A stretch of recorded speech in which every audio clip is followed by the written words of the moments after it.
Microsoft Word irratti akkamitti formaatti tolchuu dandeenya jechuun barreeffama keenya akkamitti tolchuu babbareechuu dandeenya kan jedhu. Inni tokkoffaan maali? Fakkeenyaaf control plus bold gochuuf italics gochuuf maalitti fayyadamna kan jedhudha. San keessaa fakkeenya mata duree keenya mata duree bold gochuun barbaachisaadha. Font size bira dhufne font size keessaa select goone fakkeenyaaf font style keessaa calibri jira, Arial jira, Times Roman yeroo hedduu Times Roman irra goona. Times Roman irra erga type size isaa immoo normally mata duree yoo ta'e gara 18 ol guddatu qaba jechuudha. 18 hanga 20tti ol guddisuu ni dandeenya jechuudha.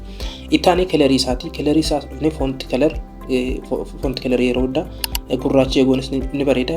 Yeroo tokko tokko immoo diimas tolchuu ni dandeenya jechuudha. Yoo fakkeenya barreeffama keenya print coloriidhaan print gochuu yoo barbaanne.